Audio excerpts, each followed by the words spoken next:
The Wonder Book of Bible Stories by Logan Marshall, Chapter 4. The Story of Abraham and Isaac. You remember that in those times of which we are telling, when men worshipped God, they built an altar of earth or of stone, and laid an offering upon it as a gift to God. The offering was generally a sheep or a goat or a young ox, some animal that was used for food. Such an offering was called a sacrifice. But the people who worshipped idols often did what seemed to us strange and very terrible. They thought that it would please their gods if they would offer as a sacrifice the most precious living things that were their own, and they would take their own little children and kill them upon their altars as offerings to the gods of wood and stone, that were no real gods but only images.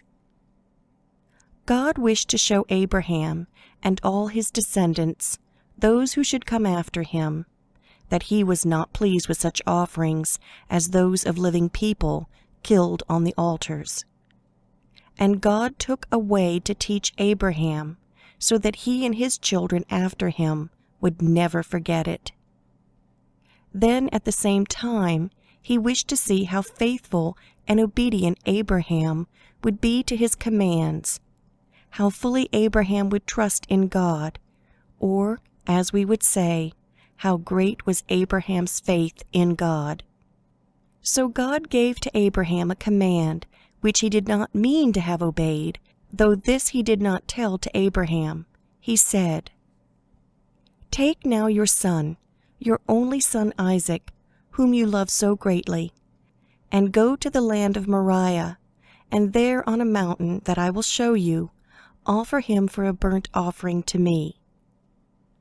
Though this command filled Abraham's heart with pain, yet he would not be surprised to receive it as a father would in our day, for such offerings were very common among all those people in the land where Abraham lived.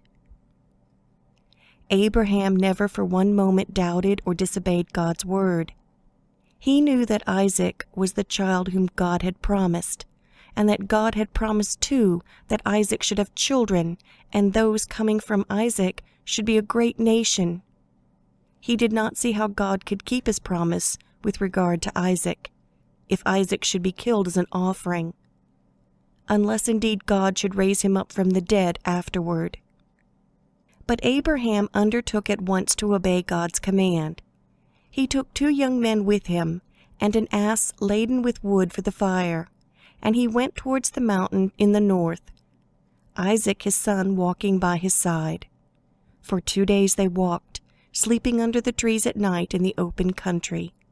And on the 3rd day Abraham saw the mountain far away, and as they drew near to the mountain, Abraham said to the young men, "Stay here with the ass while I go up yonder mountain with Isaac to worship, and when we have worshipped, we will come back for you."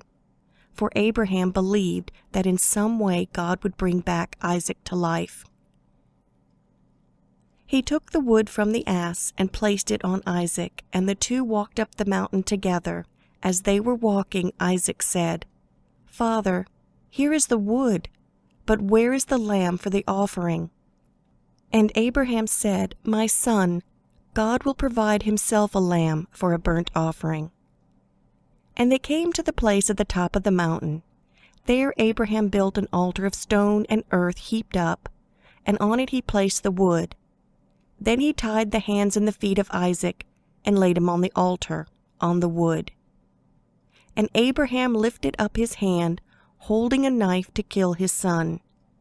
Another moment longer, and Isaac would have been slain by his own father's hand. But just at that moment the angel of the Lord out of heaven called to Abraham and said, "Abraham, Abraham!" And Abraham answered, "Here I am, Lord." Then the angel of the Lord said, "Do not lay your hand upon your son. Do no harm to him. Now I know you love God more than you love your only son, and that you are obedient to God, since you are ready to give up your son, your only son, to God. What a relief and a joy these words from heaven brought to the heart of Abraham. How glad he was to know that it was not God's will for him to kill his son.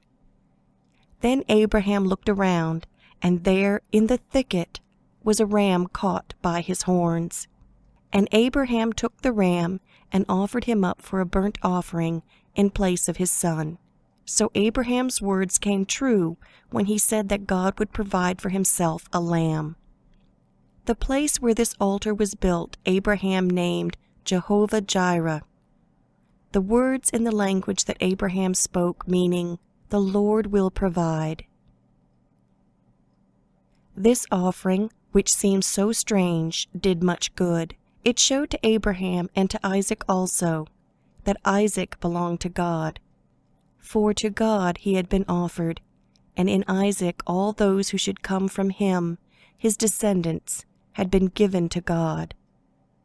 Then it showed to Abraham and to all the people after him that God did not wish children or men killed as offerings for worship. And while all the people around offered such sacrifices, the Israelites, who came from Abraham and from Isaac, never offered them, but offered oxen and sheep and goats instead.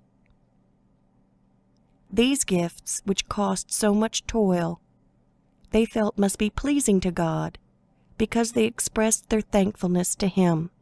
But they were glad to be taught that God does not desire men's lives to be taken, but loves our living gifts of love and kindness.